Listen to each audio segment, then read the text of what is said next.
Hello viewers, আশা করছি সবাই ভালো আছেন।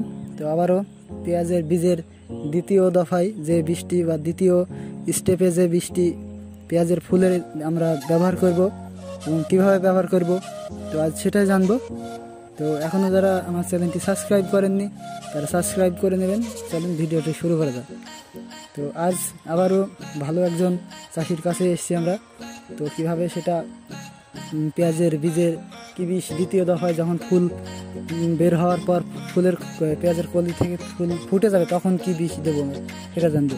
তো এই যে পেঁয়াজ আপনার দেখছি, পেঁয়াজটায় কি বীজ ব্যবহার করতে হবে যখন পেঁয়াজের এই যে দেখতে পাচ্ছি আমরা ফুল তো ফুটে গেছে, তো ফুটন্ত ফুলের পেঁয়াজের কলিতে কি বীজ দেওয়া আমাদের ভালো, তো সেটা বলুন।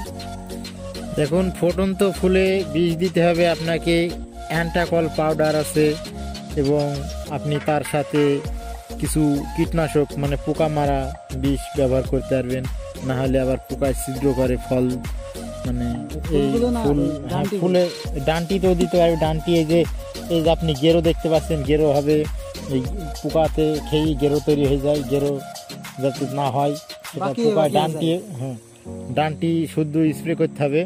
ফুলেও স্প্রে করবেন, ফুলে স্প্রে করবেন কম, কিন্তু ডানটিতে স্প্রে করতে হবে পোকা মারা বিষটা বেশি।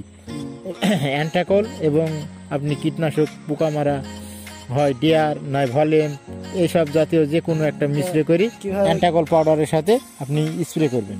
পোকা মারা বিষটা 18 লিটার বা প্রত্যেকটা বোতলেই একটা নিয়ম লেখা আছে যে কতটুকু মানে পানিতে আপনি কতটুকু বিষ স্প্রে করবেন, সেভাবেই স্প্রে করবেন, সমস্যা নাই এতে কোনো।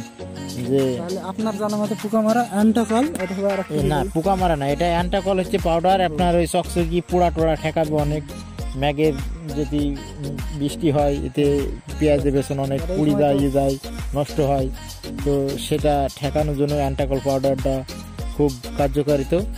এখন আপনি তো বাজারে অনেক প্রোডাক্টস আছে, হ্যাঁ অনেকটাই, বিশেষ করে পেঁয়াজের বীজে অ্যান্টাকল পাউডারটা সব থেকে গুরুত্বপূর্ণ। এটা ভালো কাজ করে। হ্যাঁ, অ্যান্টাকল পাউডার দিয়ে আপনি পেঁয়াজের ডানটি থেকে পেঁয়াজের ফুল ফাল ধুয়ে দেবেন, মনে করেন স্প্রে করবেন অ্যান্টাকল পাউডারটা বেশি বেশি, সপ্তাহে দেখা যাচ্ছে 2 দিন স্প্রে করবেন। আপনার পেঁয়াজের যতদিন বীজ তৈরি না হবে, মানে সপ্তাহে 2 দিন কি 1 দিন কি 8-10 দিনে 2 দিন এরকম স্প্রে করতে হবে আপনি। তো তারপর যখন পেঁয়াজের বীজ দেখবো আমরা হতে লেগেছে, যে ফুলে থেকে বীজ চলে এসছে, তখন কি আর কোনো কিছু করা লাগবে? তখনও এই বীজটা অ্যান্টাকল পাউডার আর এবং স্প্রে করতে হবে কীটনাশক, যেমনি ভলিউম পোকা মারা পোকা ঠেকানোর জন্য ভলিউম পাওয়া যায়, ভলিউম দামে 1 সিপি দিতে হবে। দিয়ে স্প্রে করলে দেখা যাচ্ছে আপনার ফলটা নষ্ট করবে না পোকামাকড়ে। যদি এভাবেই আপনার বীজ ইনশাল্লাহ তৈরি হয়ে যাবে, এভাবেই ভালো বীজ তৈরি হবে। আর এভাবে তো অনেক, তো আপনি আগের বছরতে পেঁয়াজ বীজ করেছিলেন 10 কাঠা, তাই না? তো সেই বীজটা কেমন লাভ হয়েছিল? আমার গতবার 1 কাঠা মতন জমি লাগিলাম প্রথমে চেক করার জন্য পেঁয়াজের বীজ। তো সেই 1 কাঠা বীজে থেকে আমার 40,000 টাকা মতন আয় হয়েছে। 40,000 টাকা, ওটা ম্যাক্সিমাম 5 কেজি হয়েছিল, 8,000 টাকা কেজি বেচছি। এবার খুব লাভজনক হয়েছে এবং দাম বিধায় অনেক টাকা হয়েছে।